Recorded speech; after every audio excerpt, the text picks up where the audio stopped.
नमस्कार विद्यार्थी मित्रांनो, साकार फोरममध्ये आपल्या सर्वांचं हार्दिक स्वागत आहे। आपल्या समाजशास्त्र ऑप्शनल बॅचमध्ये आपला जो पहिला टॉपिक आहे त्या टॉपिकचं नाव आहे युरोपातील आधुनिकता। बरोबर आहे?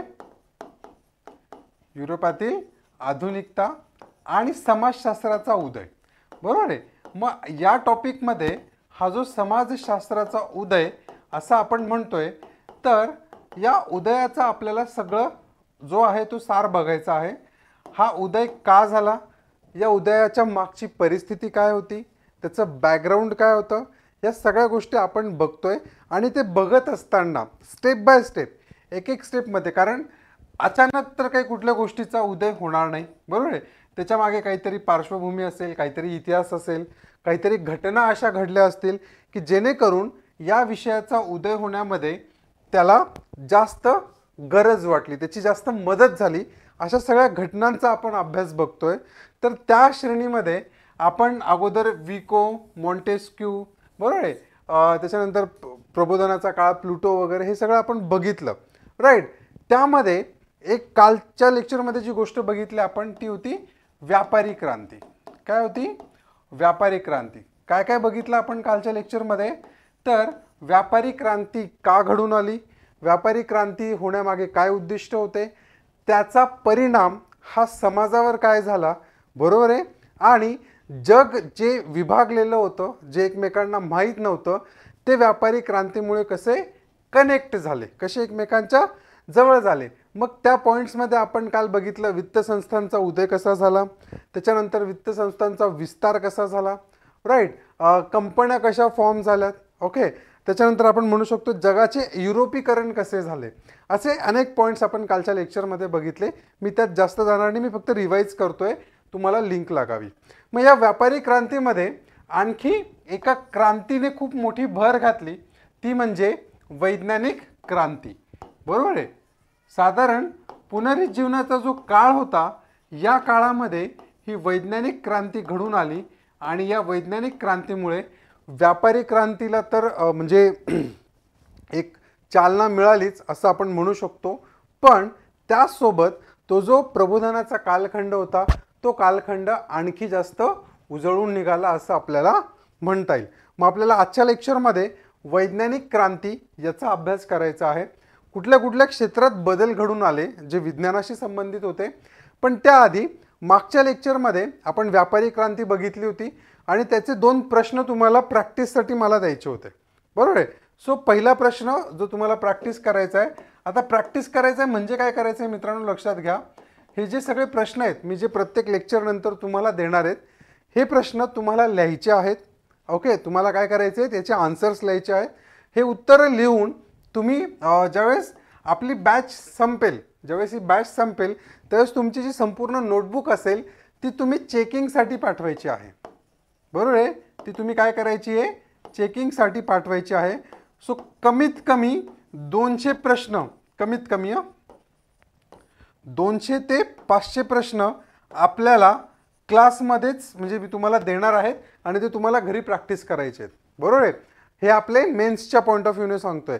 मग तुम्ही UPSCची तयारी करत असा किंवा MPSCची तयारी करत असा, या दोघांसाठी हे गरजेचं आहे। साधारण 200 ते 500 प्रश्न तुम्हाला लिहायला दिले जाणार आहेत, ते तुम्हाला लिहायचे आहेत। जे विद्यार्थी ते पूर्ण लिहितील त्या विद्यार्थ्यांनी त्यांच्या ज्या नोटबुक आहेत त्या मला पाठवायच्या आहेत। मी तुम्हाला ॲड्रेस वगैरे सगळं सेंड करेल, डोंट वरी।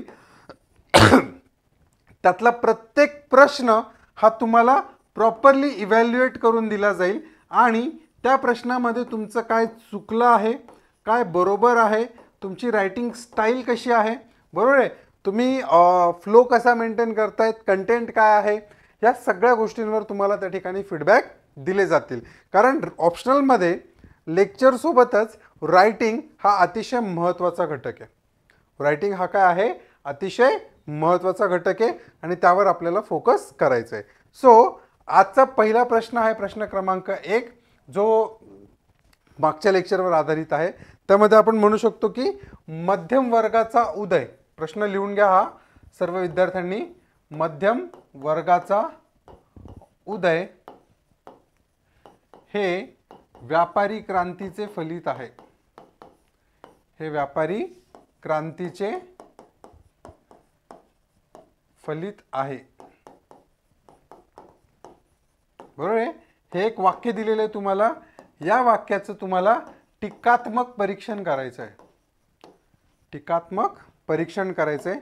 मित्रांनो, मी एक सेशन याच्यावर पण घेणार आहेत की ज्यावेळेस तुम्हाला हे टेल वर्ड्स येतात नाही का, हे पाठीमागचे जे शब्द येतात, टीकात्मक परीक्षण करा, चर्चा करा, ओके, एकमेकांशी कंपेअर करा, असे जे टेल वर्ड्स येतात, असे प्रश्न आल्यानंतर त्याच्यामध्ये नेमकं काय लिहायचं, कसं लिहायचं, याच्यावर मी एक सेशन घेणार आहे. त्यामुळे त्याची चिंता करू नका. हा तुमचा पहिला प्रश्न आहे आजच्या सेशनमधला. करेक्ट आहे. काय प्रश्न आहे बघा एकदा, की मध्यम वर्गाचा उदय हे व्यापारी क्रांतीचे फलित आहे. बरोबर आहे. काय करायचं तुम्हाला? टीकात्मक परीक्षण करायचं आहे. ओके. प्रश्न क्रमांक 2. प्रश्न क्रमांक 2. प्रश्न क्रमांक 2 काय आहे? व्यापारी क्रांतीचा कालखंड लिहा. व्यापारी क्रांतीचा कालखंड. बरोबर आहे. कोणता होता रे कालखंड मित्रांनो? काल आपण लेक्चरमध्ये बघितलं. साधारण 1450 ते 1800चा हा जो कालखंड आहे, हा व्यापारी क्रांतीचा कालखंड म्हटला जातो. सो व्यापारी क्रांतीचा कालखंड हा युरोपीकरणाची प्रक्रिया, हा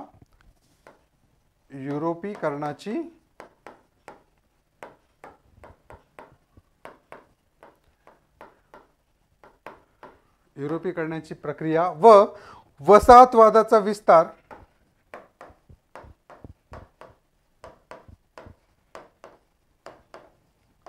वसाहतवादाचा विस्तार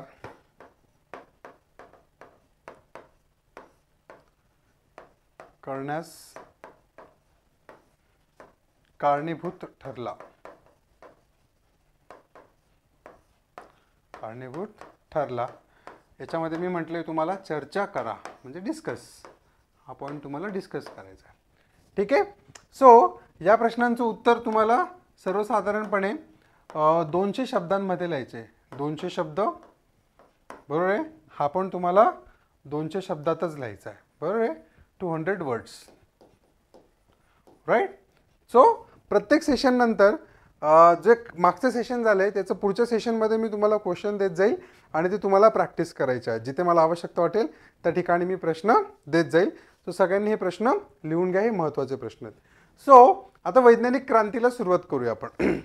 वैज्ञानिक क्रांती हा पुनरुज्जीवन काळामधला अतिशय महत्त्वाचा घटक होता असं आपण म्हणू शकतो. कारण याच कालखंडामध्ये आपण म्हणू शकतो की वैज्ञानिक क्रांती घडून आली. या वैज्ञानिक क्रांतीचा जो परिणाम होता हा बराच दूरगामी स्वरूपाचा आहे. म्हणजे आज पण जर आपण बघितलं तर वैज्ञानिक क्रांती ही अतिशय महत्त्वाची गोष्ट आहे जी आज जगामध्ये घडत आहे. कारण आज जर बघितलं तर विज्ञान आणि धर्म हा जो विषय होता हा अतिशय म्हणजे महत्त्वाचा होता. एक उदाहरण द्यायचं जर गेलं तर गॅलिलिओ नावाचा एक सायंटिस्ट होता. बरोबर आहे. हा गॅलिलिओ नावाचा जो सायंटिस्ट होता याने सगळ्यात पहिल्यांदा हिम्मत केली हे सांगण्याची की पृथ्वी ही गोल नाही आहे. सगळ्यात पहिली गोष्ट. अगोदरची मान्यता, बायबलची मान्यता अशी होती की सूर्य जो आहे तो पृथ्वीभोवती फिरतो. काय आहे? ही पृथ्वी आहे आणि हा सूर्य आहे. ओके. हा सूर्य काय करतोय? पृथ्वीभोवती फिरतोय अशी मान्यता बायबलमध्ये सांगितली होती. मग विचार करा, ज्या काळामध्ये धर्म सर्व काही होतं, ओके, त्या काळामध्ये एक व्यक्ती येतोय आणि तो सांगतोय की तुम्ही जे सांगतायत ते चुकीचं आहे. तुम्ही जे सांगतायत ते चुकीचं आहे. मग ते बरोबर काय आहे? तर त्यांचं म्हणणं आहे की सूर्य पृथ्वीभोवती फिरत नाही, तर पृथ्वी जी आहे ती काय होते? सूर्याभोवती फिरते. ती म्हणतात पृथ्वी सूर्याभोवती फिरते. ही संकल्पना मांडली.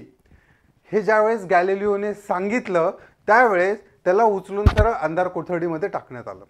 कशात टाकण्यात आलं?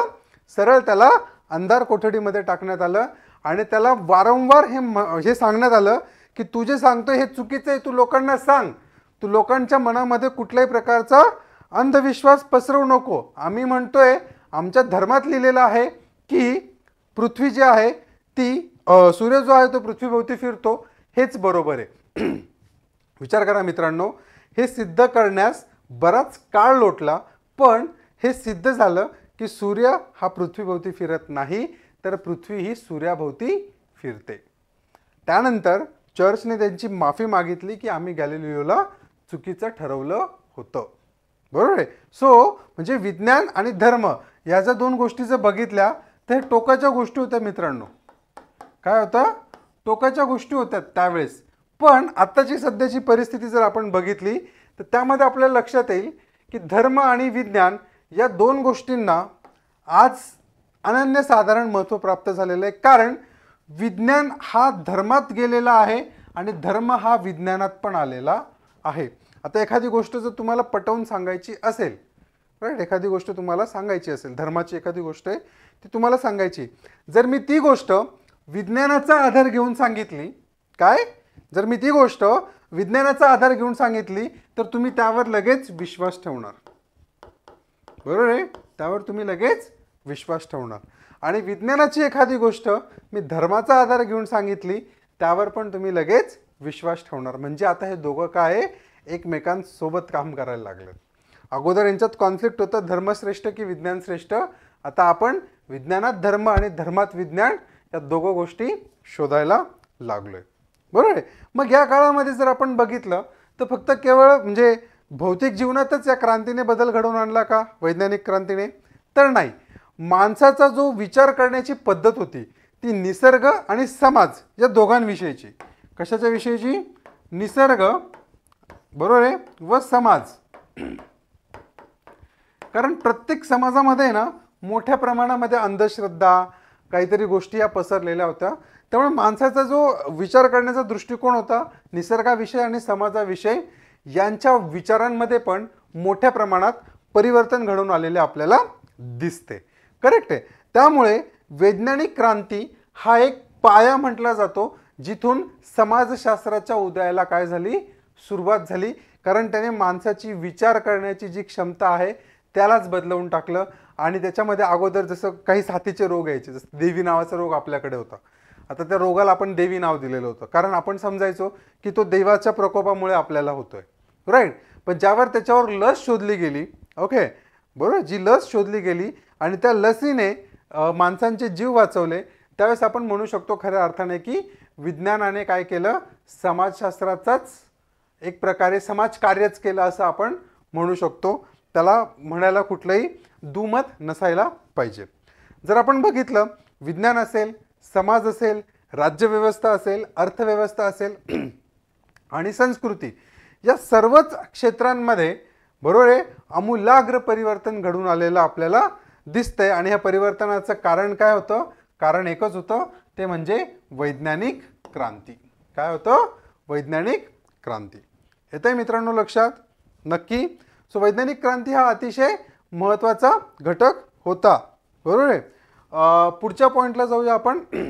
पुढच्या पॉईंटला जर आपण बघितलं तर आपल्या लक्षात येईल की जे सामाजिक संदर्भ आपल्याला या ठिकाणी बघायला मिळतात, ओके, म्हणजे सामाजिक संदर्भ हे विज्ञान वगळून किंवा विज्ञानाचा विचार न करता आपल्याला ते सांगताच येणार नाहीत, ते देताच येणार नाहीत असं आपण म्हणू शकतो. म्हणजे थोडक्यात जर सांगायचं गेलं तुम्हाला या सगळ्यांचा सार, विज्ञान आणि समाज, बरोबर आहे, विज्ञान आणि समाज ह्या ज्या दोन गोष्टी आहेत, बरोबर आहे, याला आपण एकाच नाण्याच्या दोन बाजू असं म्हणू शकतो. कारण समाजाशिवाय विज्ञानाची निर्मिती अशक्य होती. करेक्ट. तसंच मानवी गरजांना अनुसरून विज्ञानाचा विकास हा नेहमी होत असतो.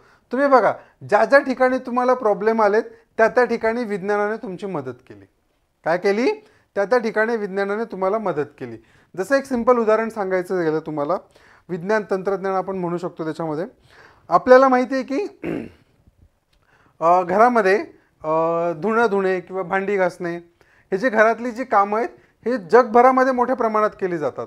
आणि ज्या पद्धतीने लोक सध्याच्या काळामध्ये व्यस्त झालेले आहेत तर हे कामं करण्यामध्ये लोकांना वेळ घालवायचा नाही आहे. मग त्यासाठी विज्ञानाने काय सोल्युशन दिलं मित्रांनो तुम्हाला? त्याच्यामध्ये वॉशिंग मशीन बनवल्यात, डिश वॉशर बनवलेत. म्हणजे काय, मानवी समाजाला ज्या ज्या वेळेस समस्या आल्यात त्याचं उत्तर देण्याचं काम हे विज्ञानाने केलंय.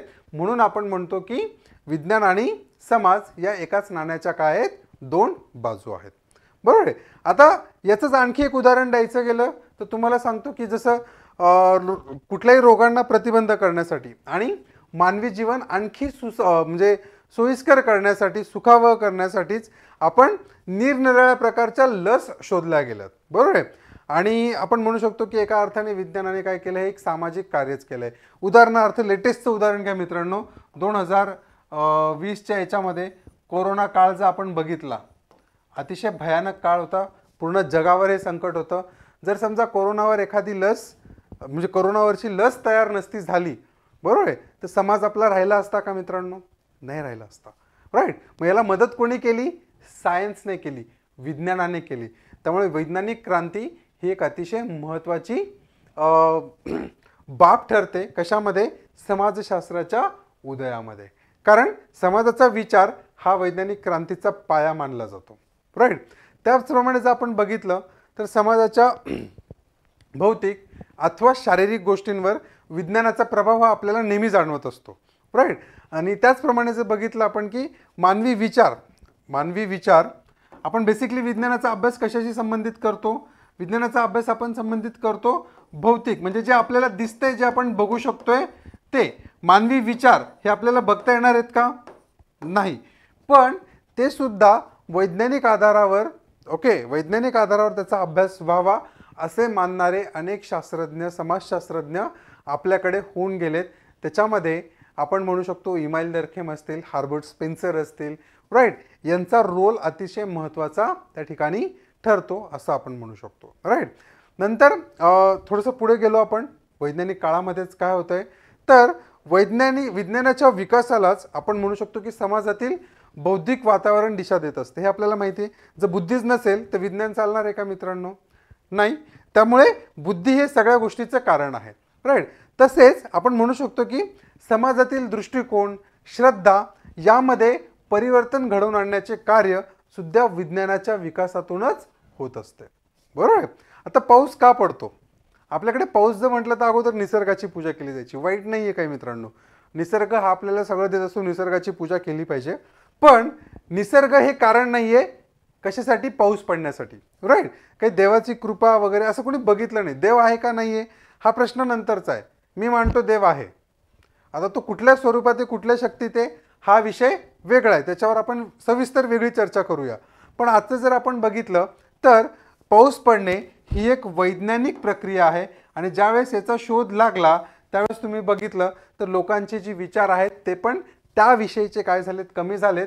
आणि लोकांनी वैज्ञानिक दृष्टिकोन बाळगायला सुरुवात केली. राईट. मग त्याच्याचमुळे युरोपमध्ये जो समाजशास्त्राचा उदय झालेला आहे हा प्रामुख्याने म्हणजे सगळ्यात मुख्य पद्धतीने विज्ञानाच्या क्षेत्रामध्ये जे क्रांतिकारी परिवर्तन झालं त्याच्याशी संबंधित हा समाजशास्त्राचा उदय होता असं आपण ठोकपणे सांगू शकतो. करेक्ट आहे.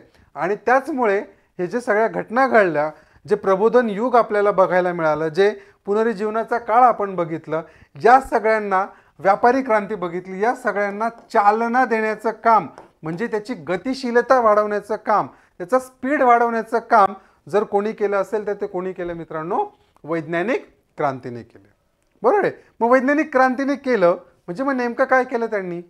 तर जे जुने पुराणे विचार होते, जे अंधश्रद्धेवर आधारित होते, जे कुठल्या तरी म्हणजे कथांवर आधारित होते, राईट, त्यानंतर आपण म्हणू शकतो एक विचारसरणी जी होती ती बुरसटलेली होती. महिलांना दुय्यम स्थान समाजामध्ये दिलं जात होतं. राईट. पशुहत्या वगैरे या सगळ्या गोष्टींना तेवढं महत्त्व दिलं जात होतं. राईट. मग हे जे सगळे बुरसटलेली विचारसरणी आहे, नंतर जो त्यांचा थांबलेला भूतकाळ होता असं आपण म्हणू शकतो, यांना लगाम घालण्याचं कार्य हे वैज्ञानिक विचारसरणीमुळे झालंय असं आपण म्हणू शकतो. राईट. मग या सगळ्या काळामध्ये, या सगळ्या पिरियडमध्ये, बरोबर आहे, या प्रबोधन युगामध्ये कला असेल, विज्ञान असेल, या क्षेत्रांमध्ये मोठ्या प्रमाणावर विकास झाला हे दिसून येतं. आणि ज्या क्षेत्रांमध्ये विकास झाला त्यातून क्रांतिकारी परिवर्तन घडून आले आणि त्या परिवर्तनामुळेच आपण म्हणू शकतो की समाजाला एक दिशा मिळण्याचं काम, समाजाला एका ठिकाणी आणण्याचं काम करण्यात आलं. मग आता आपल्याला पुढच्या याच्यात बघायचं आहे की कोणत्या कोणत्या क्षेत्रांमध्ये काय काय परिणाम झाले. आता जसं एक दृश्य कला क्षेत्र हे विज्ञानाशी संबंधित क्षेत्र आहे. या क्षेत्रामध्ये जर बघितलं तर निसर्ग आणि मनुष्य याविषयीचा वैचारिक दृष्टिकोन अस्तित्वात आला, राईट. आणि त्या काळामधल्या चित्रकला, दृश्यकला म्हणजे काय, जे डोळ्यांना दिसतील, ओके, चित्रकला असतील, पेंटिंग असतील, या सगळ्यांमध्येच विज्ञानाचा काय झाला, विज्ञानाचा समावेश करण्यात आला मित्रांनो. या सगळ्यांमध्येच काय करण्यात आला, विज्ञानाचा समावेश करण्यात आला. आणि त्यावरून आपल्याला समजू शकते की त्या काळातल्या ह्या ज्या सगळ्या दृश्यकला वगैरे होतात त्यामध्ये त्याचा रोल किती महत्त्वाचा होता. पुढचा जो घटक आहे ज्यात बदल घडून आला ते म्हणजे वैद्यक क्षेत्र. वैद्यक म्हणजे मेडिकल फील्ड आपण म्हणू शकतो. आता त्या काळामध्ये मानवी शरीर, बरोबर आहे, आता पोस्टमॉर्टम आपण ज्याला म्हणतो, मराठीत त्याला आपण विच्छेदन म्हणतो. तर मानवी शरीर विच्छेदन करण्याची कल्पना ही म्हणजे मान्य नव्हती आधीच्या काळामध्ये, ओके. ते प्रत्येक धर्मानुसार, कारण आपल्याकडे मुक्ती, मोक्ष अशा संकल्पना होत्या भारतामध्ये जर बघितलं, आणि ह्या संकल्पना प्रत्येक देशामध्ये होत्या, प्रत्येक धर्मामध्ये होत्या. मग प्रत्येकाने आपापल्या पद्धतीने त्या शरीराची विल्हेवाट लावण्याची सोय केलेली होती. पण ते शरीर वैद्यकीय कारणासाठी दान देणं, त्याचा अभ्यास करणं, त्यातून सगळ्या गोष्टी घडवून आणणं हे शक्य नव्हतं. पण वैज्ञानिक क्रांतीच्या काळामध्ये हा एक सगळ्यात मोठा बदल घडून आला. आणि हा जो बदल आहे वैद्यकीय क्षेत्रातला, ज्यातून मानवी शरीर रचनेचं प्रत्यक्ष निरीक्षण करण्यात आलं. मानवी शरीर रचना काय आहे याचं प्रत्यक्ष निरीक्षण करण्यात आलं. आणि त्या निरीक्षणातून, बरोबर आहे, त्या निरीक्षणातून काय झालं, शरीर रचनाशास्त्र असेल, त्याच्यानंतर शरीरशास्त्र असेल, विकृतीशास्त्र असेल, आपल्याला आजार का होतात, कुठे होतात, त्याच्यावर काय उपचार केले गेले पाहिजेत. आता हे आधी नव्हतं का, तुम्ही म्हणाल सर चरक संहितेत तर सगळं सांगितलेलं आहे. पण चरक संहिता आपण मांडतो किती, त्यांनी आयुर्वेदिक आधारावर सांगितलेलं होतं. आपण हे वैद्यकीय आधारावर सांगतोय, मेडिकल ग्राउंड्सवर सांगतोय. मग याचा अभ्यास आपल्याला या काळामध्ये वैद्यकीय क्षेत्रामध्ये झालेला बघायला मिळतो. आणि हा खूप मोठा बदल आहे असं आपण म्हणू शकतो. त्यानंतर पुढचा जो घटक याच्यामध्ये आहे तो आहे रसायनशास्त्र, म्हणजे आपण त्याला केमिस्ट्री म्हणतो. केमिस्ट्रीमध्ये अनेक ज्या प्रक्रिया होत्या त्याचा शोध या ठिकाणी लागला. जसं आपण म्हणू शकतो की ऑक्सिडेशन नावाची एक प्रक्रिया आहे, आपण जे तुम्ही शिकतात, बरोबर आहे. त्याच्यानंतर रिडक्शन नावाची प्रक्रिया आहे, ती तुम्ही शिकतात, बरोबर आहे. डिस्टिलेशन तुम्ही शिकतात, आत्ता पण तुम्ही शिकतात. ह्या ज्या सगळ्या प्रक्रिया आहेत यांचा शोध, यांचा स्वीकार हा वैज्ञानिक क्रांतीच्या काळात झाला आहे असं आपण म्हणू शकतो. हे अतिशय महत्त्वाचं स्टेटमेंट आहे. त्याच्यासोबतच या क्षेत्रांसोबत, कारण हे सगळे क्षेत्र तुम्हाला लिहायचे आहे मित्रांनो, हे सगळे क्षेत्र तुम्हाला ज्यावेळेस म्हणजे प्रश्न येईल वैज्ञानिक क्रांतीवर, त्या प्रत्येक पॉईंटमध्ये तुम्हाला हे पॉईंट्स लिहायचे आहेत, हे लक्षात ठेवा, राईट. सो पुढे बघूया.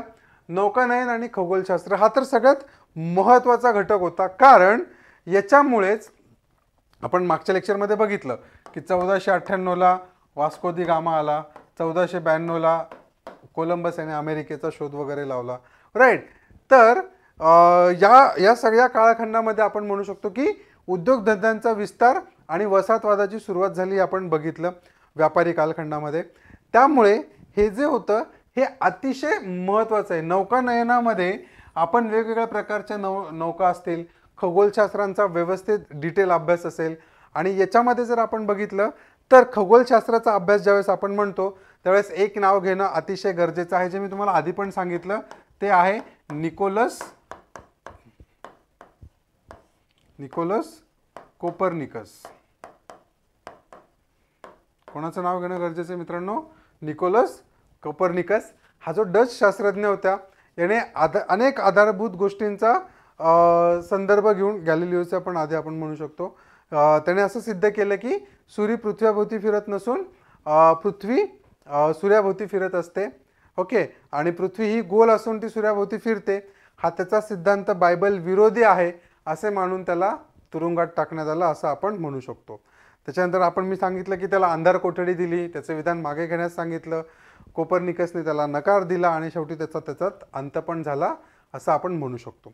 पण शेवटी काय, जे सत्य आहे, जे विज्ञानावर आधारित आहे, ते सत्यच असतं, त्याला कोणीच बदलू शकत नाही. आणि यालाच आपण वैज्ञानाची वैचारिक क्रांती असं म्हणतो. काय म्हणतो मित्रांनो? विज्ञानाची वैचारिक क्रांती. आणि याच्यामध्ये अनेक लोकांचे योगदान आहे, ते आपल्याला विसरून चालणार नाही. असं आपण म्हणू शकतो. कारण कोपर्निकसचं जे योगदान होतं ते क्रांतिकारी ठरलं खऱ्या अर्थाने. करेक्ट आहे. कारण समाजामध्ये त्याच्यानंतर मोठ्या प्रमाणात त्याचा ज्यावेळेस सिद्धांत मान्य झाला त्यावेळेस समाजाला हे कळलं की आपण प्रस्थापित व्यवस्थेविषयी जर आपल्याला एखादी गोष्ट ठाम माहीत असेल आणि आपण त्याच्याविषयी जर आवाज उठवला तर आपल्याला त्याचा उपयोग होऊ शकतो, हे मी तुम्हाला 100% सांगतो. राईट. त्यामुळे संपूर्ण व्यवस्थेतील हा जो एक घटक होता हा सत्य संकल्पनेत केंद्रभागी कसा असतो हे यावरून सिद्ध झालं. आणि कोपर्निकसच्या या क्रांतिकारी शोधाने जुन्या पुराण्या सर्व गोष्टींवर जोरदार आघात झाले. आणि अगदी समाजव्यवस्था त्या काळामध्ये क्रांती का म्हणतो मित्रांनो माहिती आहे का?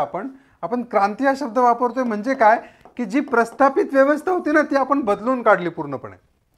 जी एक्झिस्टिंग सिस्टीम होती तिला आपण पूर्णपणे बदललं आणि नवीन सिस्टीम नवीन विचार लोकांच्या मनामध्ये आपण दिलेत. ओके. मग थोडक्यात जर सांगायचं झालं तर प्रबोधन काळातील जी वैज्ञानिक क्रांती होते त्याने मानव आणि निसर्ग या विषयीचा नवीन दृष्टिकोन विकसित केला.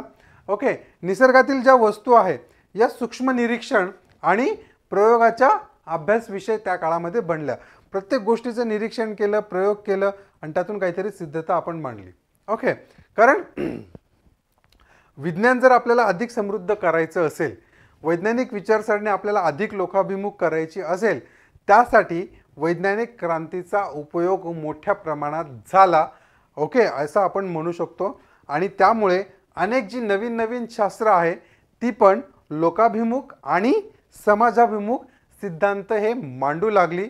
बरोबर आहे. आणि त्यातूनच मग मानवासाठीच्या कल्याणकारी योजना असतील, समाजहिताच्या धोरणांची आखणी असेल, या गोष्टींना एक प्रकारे चालना मिळाली असं आपण म्हणू शकतो. आणि या विषयामध्ये जी विज्ञाने अग्रेसर होती, जी पुढे होती, त्यातलं सगळ्यात पहिलं होतं पदार्थ विज्ञान आणि गणितशास्त्र. तुम्हाला सगळ्यांना माहिती आहे समाजशास्त्र याला अगोदर फिजिक्स हे नाव देण्यात आलं होतं. बरोबर. म्हणजे पदार्थ विज्ञान. कारण त्या काळामध्ये पदार्थ विज्ञान या विषयाची चलती होती. आपल्याला पण त्या आधारावर आपल्याला समाजशास्त्राची मांडणी करता यावी असं ऑगस्ट कॉम्ट यांना वाटत होतं. करेक्ट आहे. त्यामुळे साधारणपणे जर आपण म्हणू शकतो की हे सगळ्याचा सार जर आपण मग बघितला तर वैज्ञानिक क्रांतीमध्ये प्रयोग पद्धतीचा वापर करून गॅलिलिओ असतील, केपलर असतील, त्यानंतर आयझॅक न्यूटन असतील, न्यूटनचे नियम आपण शिकतो, यांनी विज्ञानामध्ये मोठ्या प्रमाणामध्ये क्रांती घडवून आणली. त्यांनी काय केलं? क्रांती घडवली म्हणजे काय? जी जुनी विचारसरणी होती, बरोबर आहे, जे जुन्या अंधश्रद्धा होत्या, याला त्यांनी काय केलं? आव्हान दिलं. आव्हान तर दिलंच, पण त्यासोबत त्यांनी नवीन पर्याय शोधले आणि ते पर्याय सुचवले सुद्धा. आणि ते पर्याय सुचवल्यामुळे लोकांकडे ऑप्शन्स निर्माण झालेत. ओके. आणि कुठल्याही गोष्टीचं आपण म्हणू शकतो की एक वस्तुनिष्ठता त्यांनी त्यांच्या अभ्यासामध्ये आणली. आणि ही वस्तुनिष्ठताच एक अचूकतेचा पुरावा म्हणून वैज्ञानिक पद्धतीचा पुरस्कार आणि स्वीकार करण्यात आला. पुढे जाऊन आपल्याला वैज्ञानिक पद्धती काय आहे हे सेकंड टॉपिकमध्ये शिकायचं आहे, इन डिटेल शिकायचं आहे. बरोबर आहे. विज्ञान म्हणजे काय, वैज्ञानिक पद्धती म्हणजे काय, हे सगळं आपल्याला त्याच्यामध्ये बघायचं आहे मित्रांनो. ओके. त्याच्यानंतर आणखी एक पॉईंट जे याच्यामध्ये टाकायचा गेला आपल्याला, तर यामध्ये आपण म्हणू शकतो की जीवशास्त्र असेल किंवा उत्क्रांतीवाद असेल, या तत्वांमधून पण विचारसरणीचा जसा विकास झाला तसेच ती विचारसरणी ओके समाज व्यवस्थेची माहिती होण्यासाठी उपयोगी ठरली असं आपण म्हणू शकतो. यामध्ये सगळ्यात मोठा जो बदल होता तो विल्यम हार्वे यांनी लावलेला रक्ताभिसरण ही एक संकल्पना आहे. ह्या गोष्टी लिहा मित्रांनो आन्सरमध्ये. विल्यम हार्वे यांनी लावलेला रक्ताभिसरणचा शोध, या सिस्टीमचा शोध. बरोबर. यामुळे पुनर्विचाराला काय झालं? अधिकच संधी मिळाली असं आपण म्हणू शकतो. जैविक घटकातील परस्पर संबंध असतील, एकात्मता यांचा आधार घेऊन नंतरच्या काळामध्येच करेक्ट आहे कॉम्ट, स्पेन्सर, दुर्खिम यांनी समाज व्यवस्थेची परस्पर पूरकतेवर आधारित अशी संकल्पना मांडली. म्हणजे हा समाज जो आहे हा परस्पर पूरक आहे, एकमेकांना पूरक आहे, याच्या आधारावर त्यांनी समाज व्यवस्थेची व्यवस्था मांडली. बरोबर आहे. आणि या जीवशास्त्रीय योगदानामुळे काय म्हणू शकतो, वैज्ञानिक क्रांती आणखी मोठ्या प्रमाणात पोहोचली. या वैज्ञानिक क्रांतीमध्ये एक नाव जर आपण नाही घेतलं तर ते अतिशय चुकीचं ठरेल, कारण विज्ञानाचा खरा अर्थ, विज्ञान म्हणजे काय, माणूस कसा आला, माणसाचे देवाविषयीचे विचार, ओके, या सगळ्यांना एका व्यक्तीने चॅलेंज केलं आणि त्या काळामध्ये खळबळ माजवून दिली. त्या व्यक्तीचं नाव आहे चार्ल्स डार्विन. काय नाव आहे त्यांचं? Charles Darwin. ओके. आता हे जे चार्ल्स डार्विन आहे यांनी साधारण 1809 ते 1882 याच्यामध्ये त्यांनी ओरिजिन ऑफ स्पेसीज हा ग्रंथ लिहिला. कोणता ग्रंथ लिहिला? Origin of species.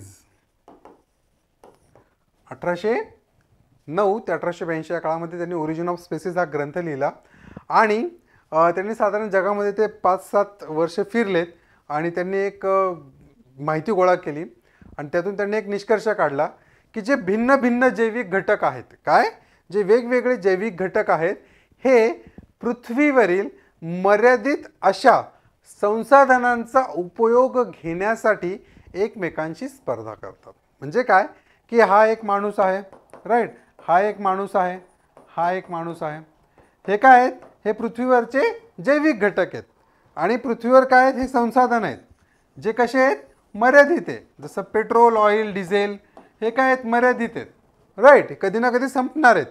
मग त्याचा म्हणजे त्याचा शोध घेण्यासाठी, त्याचा उपयोग घेण्यासाठी हे काय करतात, एकमेकांशी स्पर्धा करतात. काय करतात? स्पर्धा करतात. हा सिद्धांत चार्ल्स डार्विन यांनी मांडला आणि यातूनच मग जी संकल्पना आली त्याला आपण म्हणतो सर्वायवल ऑफ द फिटेस्ट, किंवा आपण म्हणतो बळी तो कानपिळी, मराठीमध्ये ती म्हण आहे. हा निसर्ग नियम ठरतो. या संघर्षामध्ये जो सामर्थ्य असेल, जो शक्तिशाली असेल तेच जिवंत राहतात आणि जे असमर्थ असतील किंवा अशक्तिमान असतील ते काय होतील, सगळे जीव नष्ट होतात, हे डार्विनने सांगितलं. आणि हा सिद्धांत म्हणजे बिलीव्ह मी त्या काळातल्या समाजामध्ये हा मोठ्या प्रमाणामध्ये क्रांती घडवून आणणारा म्हणजे हे स्टेटमेंट होतं आणि ते चार्ल्स डार्विनने पुराव्यानिशी सिद्ध केलं होतं. तसंच डार्विन याने डिसेंट ऑफ मॅन हा एक ग्रंथ लिहिला, बरोबर आहे. या त्याच्यामध्ये त्याने मानवी उत्क्रांती, ओके, त्याचा अभ्यास त्यांनी त्या ठिकाणी केला आहे. त्याच्यामध्ये त्यांनी सांगितलं की अतिप्राचीन पूर्वजापासून तर आधुनिक मानवापर्यंत शतकानुशतके जी जैविक उत्क्रांती झाली तिचा जो एक संदर्भ आहे, तिचा जो एक सारांश आहे तो त्यांनी या ग्रंथामध्ये घेतला. कुठला ग्रंथ आहे? डिसेंट ऑफ मॅन असं आपण म्हणू शकतो, बरोबर आहे. आणि या ग्रंथात पण तसेच अगेन पुन्हा खूप मोठी खळबळ उडवून दिली होती, कारण देवानेच मानवजात निर्माण केली असून माकडापासून मानवापर्यंत हे उत्क्रांती तत्व तत्कालीन त्या काळातले जे परंपरावादी होते, बरोबर आहे, ते मानायला तयार नव्हते. ओके. आणि कालांतराने त्यांची जी ही विचारसरणी होती उत्क्रांतीवादाची, ही समाजाने स्वीकारली आणि फक्त स्वीकारलीच नाही तर ती सेम पद्धती हार्बर्ट स्पेन्सर, हे एक समाजशास्त्रज्ञ आहे, हार्बर्ट स्पेन्सर, तीच विचारसरणी हार्बर्ट स्पेन्सर या ब्रिटिश समाजशास्त्रज्ञाने समाजाला लागू केली. त्यामुळे केवळ जैविकच नव्हे तर सामाजिक उत्क्रांती ही याच तत्वाला अनुसरून झाली आहे असं त्यांनी त्या ठिकाणी सांगितलं. साधारणपणे जर आपण म्हणतो की साध्या अवस्थेतून संकीर्ण अवस्थेपर्यंत, साध्या सिंपल अवस्थेतून संकीर्ण अवस्थेपर्यंत जैविकतेच्या तत्वाप्रमाणेच सामाजिकतेचा पण काय होत जातो, विकास होत जातो. म्हणजे जसं काय म्हणतात, जैविकतेचा विकास होत जातो. आपण बघितलं, माकड होता माणूस, माकडापासून त्याचा शेपूट गेली, पाठीचा कणा सरळ झाला आणि त्याचा 2 पायातल्या मानवांमध्ये रूपांतर झालं. ओके. हा जसा विकासाचा हा पैलू आहे तोच विकासाचा पैलू आपल्याला सामाजिकतेमध्ये पण बघायला मिळतो आणि हे स्पेन्सर यांनी स्पष्ट केलं आहे, बरोबर आहे. तसेच त्या काळातले जे समाजशास्त्रीय विचार आणि आपण म्हणू शकतो की साधारणपणे समाजशास्त्राच्या उदयाला या सगळ्यांप्रमाणेच म्हणजे जसं व्यापारी क्रांती आहे त्याचप्रमाणे वैज्ञानिक क्रांती यांनी पण मोठ्या प्रमाणामध्ये हातभार लावला असं आपण म्हणू शकतो. मग थोडक्यात सांगायचं जो म्हणजे कन्क्लूड करायचं असेल तर समाजाच्या अभ्यासाची, समाजाच्या व्यवस्थित आहे काय कन्क्लुजन, समाजाच्या अभ्यासाची वैज्ञानिक जी बैठक आहे, वैज्ञानिक जी एक स्ट्रक्चर आहे ते यातूनच निर्माण झालं आणि या क्रांतीमुळे सामाजिक घटकात जे परिवर्तन घडून गेले त्यामुळे समाजाचा अभ्यास करणारं एक वेगळं विज्ञान असावं. वैज्ञानिक क्रांती, व्यापारी क्रांती याच्यामुळे सामाजिक घटकात जे परिवर्तन झालं, जे बदल झालं त्यामुळे या समाजाचा अभ्यास करण्यासाठी एक वेगळं विज्ञान असावं अशी जाणीव निर्माण झाली आणि त्यातूनच आपल्याला समाजशास्त्राचा उदय बघायला मिळतोय. होप सो मित्रांनो तुम्हाला या लेक्चरमध्ये सगळे पॉईंट्स क्लिअर झाले असतील. वैज्ञानिक क्रांतीमध्ये काय काय झालं आपण एकदा फक्त रिवाइज करूया एका मिनिटामध्ये. वैज्ञानिक क्रांती काय होतं, बेसिक आपण आयडिया घेतली. ओके, विज्ञान कसं आलं, त्यानंतर दृश्यकलेमध्ये काय बदल झालेत, नंतर वैद्यकीय क्षेत्रात काय बदल झालेत, रसायनशास्त्राचा काय उपयोग झाला, नौकानयन आणि खगोलशास्त्राचा काय उपयोग झाला. ओके, या सगळ्या गोष्टी आपण इथे बघितल्या आणि या ठिकाणी वैज्ञानिक क्रांती हा टॉपिक आपण इथे कंप्लीट करतोय. पुढच्या लेक्चरमध्ये आपण फ्रेंच राज्यक्रांती आणि त्याच्यासाठी असलेली विचारसरणी याचा अभ्यास करणार आहोत आणि पुढच्या लेक्चरमध्येच मी तुम्हाला वैज्ञानिक क्रांतीवर प्रश्न देणार आहेत. सो भेटूया मित्रांनो पुढच्या लेक्चरमध्ये. धन्यवाद.